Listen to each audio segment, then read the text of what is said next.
വെഞ്ഞാറമൂട് കൂട്ടക്കൊലപാതക കേസിലെ പ്രതിയായ അഫാനെതിരെ അന്വേഷണ സംഘം മൂന്നാമത്തെ കുറ്റപത്രം സമർപ്പിച്ചു കഴിഞ്ഞു.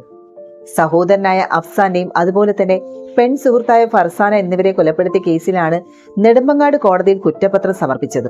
ഇതോടെ എല്ലാ കേസുകളിലും ഈ ഒരു കുറ്റപത്രം നൽകി കഴിഞ്ഞു. അതായത് 750 പേജുള്ള കുറ്റപത്രത്തിൽ 140 സാക്ഷികളുണ്ട്. സാമ്പത്തികമായിട്ടുള്ള കാരണങ്ങൾ തന്നെയാണ് ഈ ഒരു കൂട്ടക്കൊലയ്ക്ക് പിന്നിൽ എന്നാണ് ഈ ഒരു കുറ്റപത്രത്തിൽ പറയുന്നത്. അതുമാത്രവുമല്ല, അമ്മയെ കൊലപ്പെടുത്താൻ ശ്രമിച്ചു എന്നും ഈ ഒരു കുറ്റപത്രത്തിലുണ്ട്. സഹോദരനും കാമുകിയും അടക്കം 5 പേരെ കൂട്ടക്കൊല ചെയ്ത ഈ ഒരു കേസിലെ പ്രതിയായ അഫാൻ നിലവിലെ പൂജപ്പുര ജയിലിലെ വിചാരണ തടവുകാരനാണ്. സഹോദരൻ അഫ്സാന്, പെൺ സുഹൃത്തായ ഫർസാന, അതുപോലെ പിതൃ സഹോദരനായ ലത്തീഫും അവരുടെ ഭാര്യയായ സാജിദ, പിന്നെ പിതൃമാതാവായ സൽമാ ബീവി എന്നിവരെയാണ് അഫാൻ തലക്കടിച്ച് കൊലപ്പെടുത്തിയത്. അഫാന്റെ പിതാവിന്റെ ഉമ്മ സൽമാ ബീവിയെ കൊലപ്പെടുത്തിയ കേസിലായിരുന്നു ആദ്യത്തെ കുറ്റപത്രം. അതും Nedumangad judicial first class magistrate കോടതിയിലായിരുന്നു 450 പേജുള്ള കുറ്റപത്രം സമർപ്പിച്ചത്. തനിച്ച് വീട്ടിൽ താമസിച്ചിരുന്ന ഈ ഒരു വൃദ്ധയെ ചുറ്റിക കൊണ്ട് തലക്കടിച്ച് കൊലപ്പെടുത്തുകയായിരുന്നു ഈ അഫാൻ. അഫാന്റെ ദൂർത്തും ഈ ഒരു വഴിവിട്ട ജീവിതവും ഈ ഒരു സൽമാ ബീവി എതിർത്തിരുന്നു. കഴുത്തിൽ കിടന്ന സ്വർണ്ണമാല അഫാൻ ആവശ്യപ്പെട്ടുവെങ്കിലും ഇവര് നൽകിയില്ല. ഈ ഒരു വൈരാഗ്യമാണ് കൊലയ്ക്ക് കാരണമെന്നാണ് കുറ്റപത്രത്തിൽ പറയുന്നത്. ബന്ധുക്കളോട് പണം ആവശ്യപ്പെട്ടിട്ടും നൽകാത്തതിന്റെ വൈരാഗ്യമാണ് പിതൃ സഹോദരനായ ലത്തീഫിനെ കൊന്നതും. കൊലപാതകം, അതിക്രമിച്ച് കയറൽ, തെളിവ് നശിപ്പിക്കൽ എന്നീ കുറ്റങ്ങൾ തന്നെയാണ് ഈ ഒരു അഫാനെതിരെ ഈ ഒരു കേസിൽ ചുമത്തിയിരിക്കുന്നത്. 600 പേജുള്ള കുറ്റപത്രത്തിൽ 360 സാക്ഷികളാണുള്ളത്. അഫാൻ പൂജപ്പുര സെൻട്രൽ ജയിലിൽ വിചാരണ തടവുകാരനായി കഴിയുന്നതിനിടെയാണ് ഈ ഒരു കഴിഞ്ഞ ദിവസം തൂങ്ങി മരിക്കാൻ ശ്രമിച്ചിരുന്നുള്ള ഒരു വാർത്ത നമ്മൾ കേട്ടത്. അതീവ ഗുരുതരാവസ്ഥയിലായിരുന്ന അഫാൻ ചെറിയ മാറ്റങ്ങളൊക്കെ കണ്ടു തുടങ്ങിയിരുന്നു. മരുന്നുകളോട് പ്രതികരിച്ചു തുടങ്ങിയ അഫാനെ വെന്റിലേറ്ററിൽ നിന്ന് മാറ്റിയതോടെ കേസിന്റെ ഗതി എന്താകുമെന്നുള്ള ചോദ്യങ്ങളൊക്കെയാണ് ഇപ്പോൾ ഉയരുന്നത്. നിലവിൽ ഈ ഒരു അഫാന്റെ ആരോഗ്യനില എന്ന് പറയുന്നത് കേസിനെ ബാധിക്കുന്ന അവസ്ഥ തന്നെയാണ്. കുറ്റപത്രം സമർപ്പിച്ച് വിചാരണ തുടങ്ങാൻ പ്രതിയുടെ സാന്നിധ്യം ആവശ്യമാണ്. ഓർമ്മശക്തി നഷ്ടപ്പെട്ടാൽ വിചാരണ ഇത് ബാധിക്കും. ആദ്യത്തെ കുറ്റപത്രം സമർപ്പിച്ച് 2-3 ദിവസങ്ങൾ പിന്നിട്ട ശേഷമായിരുന്നു അഫാന്റെ ഈ ഒരു ആത്മഹത്യാ ശ്രമം. തൂങ്ങി മരിക്കാൻ ശ്രമിച്ചപ്പോഴാണ് ഈ ഒരു കഴുത്തിലെ ഞരമ്പുകൾക്ക് മാരകമായിട്ട് പരിക്കേറ്റിട്ടുള്ളത്. സാധാരണ ജീവിതത്തിലേക്ക് കൊണ്ടുവരാൻ ഇപ്പോൾ ഡോക്ടർമാർ തീവ്ര പരിശ്രമം നടത്തുകയാണ്. ഈ ഒരു ഓർമ്മശക്തി തിരികെ കിട്ടാൻ വേണ്ടിയിട്ട് ചികിത്സ തുടരേണ്ടി വരുമെന്ന് തന്നെയാണ് വിലയിരുത്തൽ. ശാരീരികമായി മറ്റു ബുദ്ധിമുട്ടുകളും ഉണ്ടാകും. വെന്റിലേറ്ററിൽ നിന്ന് മാറ്റിയാലും 3-4 മാസം ചികിത്സ തുടരേണ്ടി വരുമെന്നും തലച്ചോറിലേക്കുള്ള രക്തയോട്ടം കുറഞ്ഞതും കനത്ത ക്ഷതമാണ് ഉണ്ടാക്കിയതെന്നൊക്കെയാണ് പുറത്തുവരുന്ന റിപ്പോർട്ടുകൾ. തലച്ചോറിന്റെ ഈ ഒരു ക്ഷതങ്ങളുടെ സങ്കീർണത മനസ്സിലാക്കുവാൻ ഇടവിട്ടുള്ള MRI സ്കാനിങ്ങും നിർദ്ദേശവും നൽകിയിട്ടുണ്ട്. എന്തായാലും ഈ ഒരു അഫാന്റെ അപകടനില ഇനിയും തരണം ചെയ്തിട്ടില്ല എന്ന് തന്നെയാണ് പറയുന്നത്. അത് മാത്രമല്ല, ഒരു നേരിയ പുരോഗമനം മാത്രമാണ് ഇതിൽ ഉണ്ടായിരിക്കുന്നത്. അതായത് ജീവൻ രക്ഷിക്കാനായാലും സാധാരണ നിലയിലേക്കുള്ള ഒരു മടങ്ങി വരവിൽ ഈ ഒരു ഡോക്ടർമാർ ആശങ്ക പ്രകടിപ്പിക്കുന്നുണ്ട്. എന്തായാലും വിവിധ ഡോക്ടർമാരുടെ സംഘം തന്നെയാണ് ഈ ഒരു അഫാനെ പരിശോധിക്കുകയാണ്. അബോധാവസ്ഥയിലായിരുന്ന അഫാനെ ആശുപത്രിയിൽ എത്തിച്ചപ്പോൾ 3 തവണയാണ് ഒരു ഫിറ്റ്സ് ഉണ്ടായത്. തുടർന്ന് വെന്റിലേറ്ററിലേക്ക് മാറ്റി. തലച്ചോറിനും ഹൃദയത്തിനും സാരമായിട്ടുള്ള ക്ഷതമുണ്ടെന്ന് തന്നെയാണ് ഡോക്ടർമാർ അറിയിക്കുന്നത്. പേര് വിളിച്ചപ്പോൾ കണ്ണ് തുറക്കാൻ ശ്രമിച്ചതായും ഡോക്ടർമാർ വ്യക്തമാക്കുന്നുണ്ട്. വശങ്ങളിലേക്ക് നോക്കാൻ പറയുമ്പോൾ കണ്ണ് കൃത്യമായിട്ട് അനക്കുകയും ഉൾപ്പെടെ ചെയ്തിട്ടുണ്ടായിരുന്നു ഈ അഫാൻ. അതിന് പിന്നാലെയാണ് ഈ ഒരു വെന്റിലേറ്ററിൽ നിന്ന് മാറ്റിയത്. എന്നാൽ അപകടനില പൂർണ്ണമായി തരണം ചെയ്തിട്ടില്ല എന്ന് തന്നെയാണ് ഡോക്ടർമാർ പറയുന്നത്.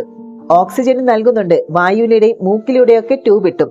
ഇനി ഉണ്ടാകാൻ സാധ്യതയുള്ള ഈ ഒരു ഇൻഫെക്ഷൻ, ഹൃദയാഘാതം തുടങ്ങിയ സങ്കീർണതകളെ അതിജീവിക്കുന്നതിനനുസരിച്ചായിരിക്കും ഈ ഒരു അഫാൻ അപകടനില പൂർണ്ണമായും തരണം ചെയ്യുന്നത്. തലച്ചോറിൽ സ്ഥാനമായ പ്രശ്നങ്ങൾ ഉണ്ടായതുകൊണ്ട് തന്നെ ഏറെക്കാല കിടപ്പ് രോഗിയായി തുടരേണ്ടി വരും. പ്രായം കുറവായതുകൊണ്ട് തന്നെ ചിലപ്പോൾ കൃത്യമായ ചികിത്സയും പരിചരണവും ലഭിച്ചാൽ കാലതാമസം എടുത്താലും ശരി രോഗമുക്തി നേടാനാകുമെന്ന് തന്നെയാണ് ഡോക്ടർമാർ ചൂണ്ടിക്കാട്ടുന്നത്. അന്വേഷണ ഉദ്യോഗസ്ഥരുടെ ഈ സഹായത്തോടുകൂടി തന്നെ ഈ ഒരു ജയിൽ അധികൃതർ ഈ ഒരു അഫാന്റെ പിതാവായ റഹീമിനെ വിവരം അറിയിച്ചിരുന്നു. അഫാൻ ചെയ്തതിന്റെ ഫലം അഫാൻ തന്നെ അനുഭവിക്കട്ടെ എന്നായിരുന്നു ഈ ഒരു പിതാവ് അബ്ദുൾ റഹീം പറഞ്ഞിരുന്നത്. അവൻ ചെയ്തതിന്റെ ഫലം അവൻ തന്നെ അനുഭവിക്കട്ടെ, അതിൽ കൂടുതൽ മറ്റൊന്നും പറയാനില്ല. എന്താണ് ചെയ്തതെന്ന് അഫാന് കൃത്യമായിട്ട് അറിയാമല്ലോ, അപ്പോൾ അനുഭവിക്കുക തന്നെ വേണമെന്നായിരുന്നു ഈ ഒരു പിതാവിന്റെ പ്രതികരണം. അവൻ മരിക്കരുത്, ചെയ്ത കാലം തെറ്റോർത്ത് ഇനിയുള്ള കാലം നരകിച്ച് ജീവിച്ചു തീർക്കണം. ബാക്കിയെല്ലാം ആ ദൈവത്തിന്റെ കയ്യിലാണ്. വാപ്പയും ഉമ്മയും വരുത്തി വെച്ച കടം മകന്റെ മനസ്സ് താളം തെറ്റിച്ചു. എന്തൊക്കെ പറഞ്ഞാലും അവനെ ജീവിച്ചിരിക്കുന്നവർക്ക് ഇതൊക്കെ ഒരു വേദന തന്നെയാകും.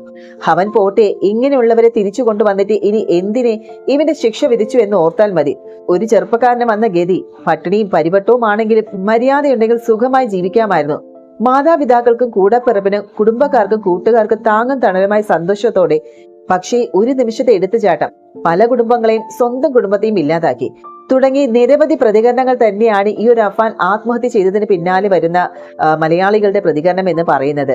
അതായത് ഒരാൾ മരണത്തിലേക്ക് പോകുമ്പോൾ എത്ര ദുഷ്ടനായിരുന്നാലും നല്ലത് മാത്രമേ പറയാവൂ എന്നും മോശമായിട്ട് സംസാരിക്കരുത് എന്നൊക്കെ ഒരുപാട് പേര് പറയുന്നുണ്ട്. എങ്കിലും പക്ഷേ അവൻ ചാകണമെന്ന് ഒരേ സ്വരത്തിൽ തന്നെയാണ് എല്ലാവരും പറയുന്നത്. നിയമം കൊടുക്കുന്നത് വധശിക്ഷയാണെങ്കിൽ പോലും അവന് അതിനല്ല അർഹൻ, ഇത്തരത്തിൽ നരകിച്ച് ചാകണം എന്ന് തന്നെയാണ് പലരും ആഗ്രഹിക്കുന്നത്. പൈശാചികമായിട്ട് 5 പേരെ കൊലപ്പെടുത്തിയിട്ട് ഒരു നിമിഷം പോലും ഒരു പതർച്ച കാണിക്കാത്ത അതൊക്കെ പോലീസിന് മുന്നിൽ ഏറ്റു പറഞ്ഞു. തെളിവെടുപ്പിനും അത് വീണ്ടും കാണിക്കുകയും ചെയ്തപ്പോൾ പോലും ഒരു ഭാവഭേദവും പോലും അവൻ കാണിച്ചിരുന്നില്ല. പിന്നീട് പ്രത്യേക സുരക്ഷാ സെല്ലിൽ ആ ഒരു മരണം തന്നെ തനിക്ക് വേണമെന്ന് ആഗ്രഹിക്കുമ്പോൾ നമുക്ക് ഊഹിക്കാം അവൻ എത്രത്തോളം നീറിപ്പുകയുന്നുണ്ട് എന്നുള്ളത്. എല്ലാ മനുഷ്യരെ പോലെ തന്നെ ഈ ഒരു അഭിപ്രായമുള്ളവരാണ് അഫാന്റെ മാതാപിതാക്കൾ. ഈ കുടുംബത്തിൽ നിന്ന് അഫാന്റെ ആക്രമണത്തിൽ നിന്നും രക്ഷപ്പെട്ടിരിക്കുന്നത് പിതാവ് റഹീം മാത്രമാണ്.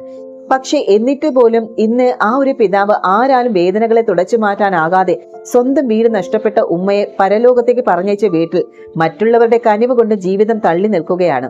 മറ്റൊരു ഭാഗത്ത് നോക്കുമ്പോൾ മകന്റെ ചുറ്റിക പ്രയോഗത്തിന്റെ ബാക്കി പത്രമായ മനസ്സിന്റെ ബലവും ശരീരബലവും നഷ്ടപ്പെട്ട് ഇപ്പോൾ എങ്ങനെയുണ്ട് എന്നുള്ള ഒരു ചോദ്യം പോലും ബന്ധുക്കളിൽ നിന്ന് കേൾക്കാനാകാതെ റീഹാബിലിറ്റേഷൻ സെന്ററിൽ ഒറ്റപ്പെട്ട് കഴിയുകയാണ് ആ ഒരു ഉമ്മ. ഇത്തരത്തിൽ ആ ഒരു കുടുംബത്തിൽ ചിതറിച്ച അഫാൻ ചെയ്ത തെറ്റ് എന്താണെന്നും അതിന്റെ ശിക്ഷ അവനെ കിട്ടണമെന്ന് തന്നെയാണ് ആ ജീവിച്ചിരിക്കെ തന്നെ ജീവനില്ലാതായ ആ മാതാപിതാക്കൾ അടക്കം ആഗ്രഹിക്കുന്നത്. അഫാന്റെ അഡ്വക്കേറ്റ് ആയ സജു മെഡിക്കൽ കോളേജ് ആശുപത്രിയിൽ ഡോക്ടർമാരെയൊക്കെ കണ്ടിരുന്നു. ഗുരുതരമായിട്ടുള്ള സ്ഥിതി തന്നെയാണ് എന്നാണ് ഡോക്ടർമാരും പറയുന്നത്. എന്തായാലും അഫാനെ കാണാനും ഈ ഒരു ഡോക്ടർമാർ അനുവദിക്കുകയും ചെയ്തു. അതിനുശേഷം ഈ ഒരു ആത്മഹത്യാ ശ്രമത്തിൽ ദുരൂഹതയുണ്ട് എന്നും അന്വേഷണം ആവശ്യപ്പെട്ട് ആഭ്യന്തര വകുപ്പിന് പരാതി നൽകുമെന്നാണ് ഈ ഒരു അഡ്വക്കേറ്റ് വ്യക്തമാക്കിയിരിക്കുന്നത്. ഈ ഒരു അഫാന്റെ ആത്മഹത്യാ ശ്രമത്തിൽ ജയിൽ ജീവനക്കാർക്ക് വീഴ്ചയില്ല എന്നാണ് പൂജപ്പുര സെൻട്രൽ ജയിൽ സൂപ്രണ്ടിന്റെ റിപ്പോർട്ട്. തടവുകാരനെ നിരീക്ഷിക്കുന്നതിനും ആത്മഹത്യാ ശ്രമം നടത്തിയ ഘട്ടത്തിൽ ഇടപെടുന്നതിനും ജീവനക്കാർക്ക് വീഴ്ച വരുത്തിയിട്ടില്ല. ശുചിമുറിയിൽ കയറി വാതിൽ അടച്ചതിൽ അസ്വാഭാവികത തോന്നിയപ്പോൾ ജീവനക്കാർ ഇടപെട്ടു. വാതിൽ ചവിട്ടി തുറക്കുമ്പോൾ തറയിൽ കാലുകൾ മുട്ടിയ നിലയിലായിരുന്നു. ഉടൻ തന്നെ നിലത്തിറക്കി ആശുപത്രിയിൽ എത്തിച്ചതുകൊണ്ടാണ് ജീവൻ നഷ്ടപ്പെടാത്തതെന്നാണ് ഈ ഒരു ജയിൽ സൂപ്രണ്ട് വകുപ്പ് മേധാവി നൽകിയ റിപ്പോർട്ടിൽ പറയുന്നത്. ഈ ഒരു അഫാന് ആത്മഹത്യ പ്രവണത ഉള്ളതുകൊണ്ട് തന്നെ പ്രത്യേക നിരീക്ഷണം വേണ്ടവരെ പാർപ്പിക്കുന്ന ബ്ലോക്കിലാണ് ഈ ഒരു അഫാനെ താമസിപ്പിച്ചിരുന്നത്. അഫാൻ അടക്കം 2 പേർ മാത്രമാണ് ഈ ഒരു സെല്ലിൽ ഉണ്ടായിരുന്നത്. സഹതടവുകാരനോട് അഫാനെ നിരീക്ഷിക്കാനും ചുമതലപ്പെടുത്തിയിട്ടുണ്ടായിരുന്നു. ഞായറാഴ്ച ആയതുകൊണ്ട് തന്നെ രാവിലെ 11 മണിയോടെ ബ്ലോക്കിൽ തന്നെയുള്ള പ്രത്യേക മുറിയിൽ TV കാണാനുള്ള സൗകര്യം ഒരുക്കിയിരുന്നു.